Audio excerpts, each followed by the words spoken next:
Seems to me that the grand jury should take a further look into this entire matter. They now have before them a document containing a number of allegations of some questionable conduct and possible illegality on the part of the lobbyists for the Occidental Oil Company, as well as some of the Yorty administration officials. It seems to me that we may have another Watergate West on our hands. It's a pretty reckless accusation, and a lot of them are being made. I see that some innuendo was used on even Bill Frederickson, who has been a long, long time city employee and certainly devoted to improving recreational facilities. But you got to remember that this matter of the Occidental swap down there, of course, had nothing to do with my office. The whole thing was negotiated through the deceit and the fraud of various Yorty administration officials.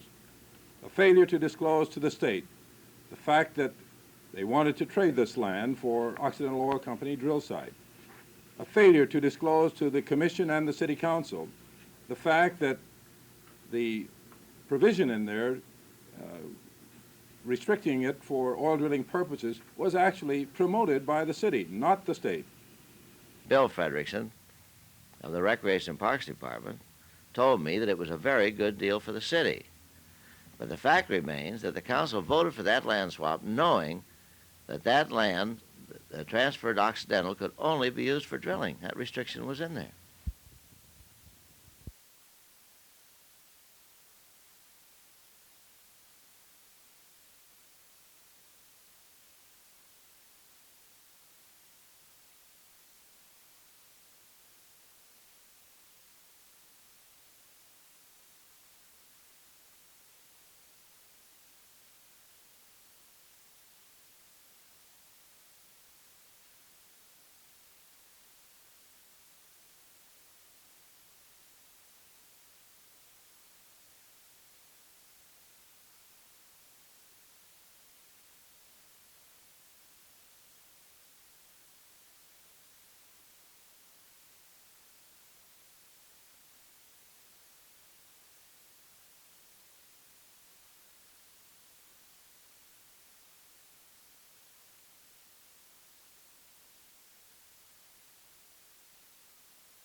And certain items which appeared in the news media, it appears that the Occidental oil drilling application at the Pacific Palisades has raised a number of questions that I think need to be answered.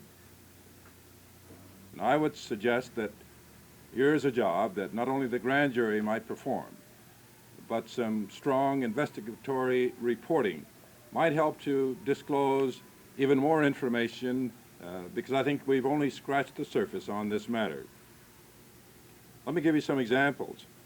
1967, the Yorty administration department head, Mr. William Frederickson, along with Arthur Spaulding, the oil administrator, had some negotiations with officials from the Occidental Oil Company.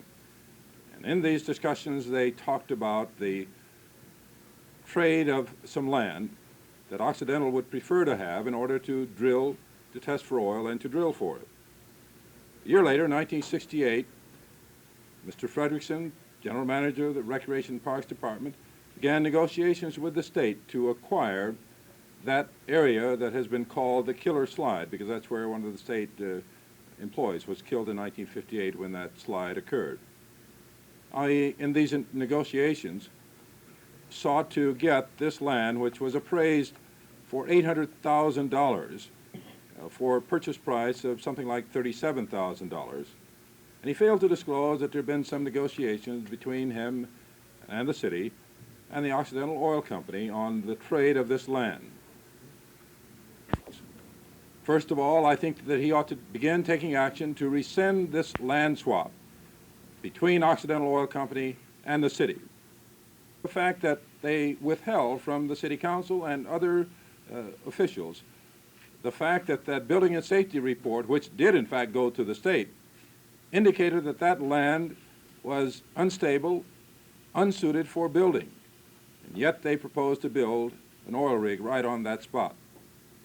I believe that I think we need a stronger conflict of interest set of guidelines here for the city as they relate to commissioners, as they relate to lobbyists. And I propose that we again open that whole series of recommendations which I have made, that we prohibit lobbyists who are serving as commissioners from, prevent lobbyists who've been former commissioners from serving in that capacity for 2 years after they left their activity. Prohibit any commissioner or department representative from serving as a lobbyist for 2 years after he leaves that position. Require the lobbyist to file an annual statement detailing any contributions made to any candidate running for municipal office, and to appoint a blue ribbon committee to recommend ways of ensuring that conflict of interest are eliminated. These are only some of the things that I think.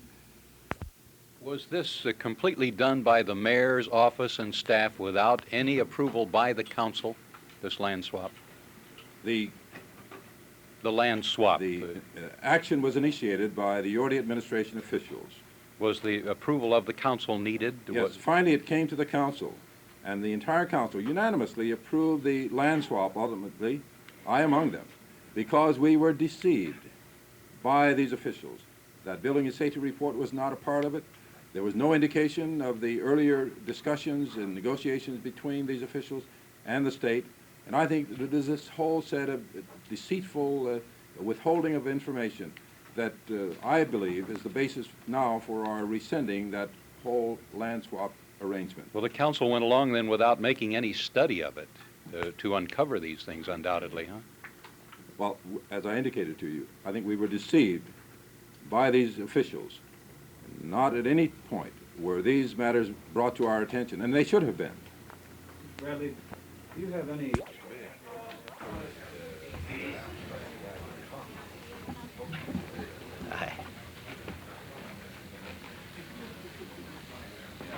Let's see.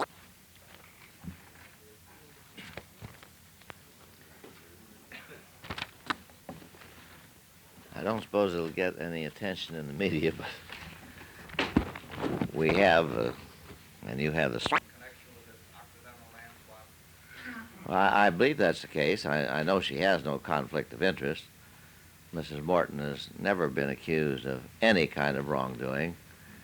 Of course, what? Well, I sent the whole file on it. I had the city administrative officer make up a whole file, so I thought I could put an end to these innuendos and false accusations. And I sent that file to every member of the Priola committee. I sent it over to the grand jury. Everybody has looked at it, and nobody can find anything wrong in that. Bill Frederickson tells me that they never called him to testify, and he says the city got a very good deal.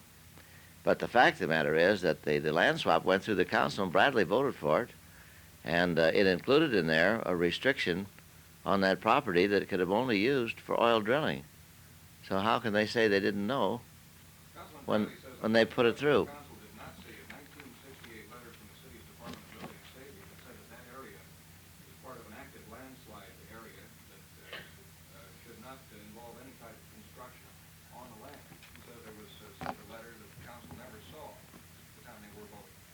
they saw it, or they didn't see it. Well, I don't know. But anyway, he ought to know what's going on and what he's voting on, and not after voting for it and then make these wild charges against other people. He ought to consider a city employee like Mr. Frederickson, who has his integrity impugned, and just on innuendo. I mean, it's very clever to ask that an investigation be made, and saying that this doubt and that doubt, but it's been investigated to death. And well, I know that that area is a landslide area. I don't remember this particular letter. I had nothing to do with this land swap, as you know. And so I told you that the police department was investigating charges by an informer that Bradley was bribed on a zoning case involving a gas station on West Adams and Hoover. Now, do you remember that? And remember I told you I was revealing it at the time so it wouldn't be considered a last-minute campaign charge. The whole thing is documented by the police department.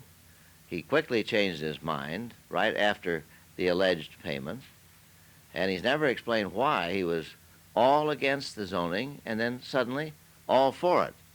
But our informer told us that the money was paid in the interim, and we checked it out. I didn't even know about his change of mind or about anything about the case till the informer came in. And he told us who made the bribe, and the man told him he made it. One of the most prominent ones in the nation. And I don't doubt that he has, at some point, represented Occidental. And so, but I'm informed that he was not working for Occidental when she voted on the land swap. Well, that's the information. It's easy for you to check that out. Why ask me? But his law firm had been retained by Occidental in 1968 to do tax matters, according to Bradley. In addition, Well, and why don't you go ask Harold Morton? He would know who his clients are. I don't think that he represented Occidental when Mrs. Morton voted on that. And This press conference held this morning, dealing with Occidental land swap, is not an attack on you. You're not interested, you're not particularly involved in it. Is that what you're well, he would like to try to involve me, but he can't because I was not involved in it. And I got the whole file. You can go, the CAO, I guess, would let you see it. Photostated all the negotiations that went on about it, and I gave it all to the committee so they wouldn't go off on tangents or have to dig for things that can be easily made available by the city. And I sent a copy of that to every member of the Priola committee. And they didn't do anything about the whole case because I'm sure that they realized that it was an honest transaction. Put on them to take their land and give them land limited to oil drilling unless they intended to let them drill. But the fact of the matter is that they have no drilling permit, as you know. They're only asking for 2 boreholes to find out if there's oil there, and if there is, then they've got all kinds of procedures they'd have to go through before they can extract the oil. And I should think anyone who read the newspapers now or listen to any of the media would know that we need to get all of the oil we can and not sit on it and be dependent on Arab nations who are now threatening us politically because they know how dependent we're getting on them for our oil supplies, which we must have to keep the economy going. Mayor, were you a responsibility at all for the Occidental oil land trade at all? None at all, no. Sir, make a whole file on it. And he did, and I've turned it over to everybody. Now, what they do is they make these charges, they investigate and find they're not true, and then they never say that. See, now the Priola Committee, for instance, why didn't they come out and say, well, we looked into it and there isn't anything to all the charges? Instead of that, they just were quiet about it after I sent them the file. I never heard any more from them.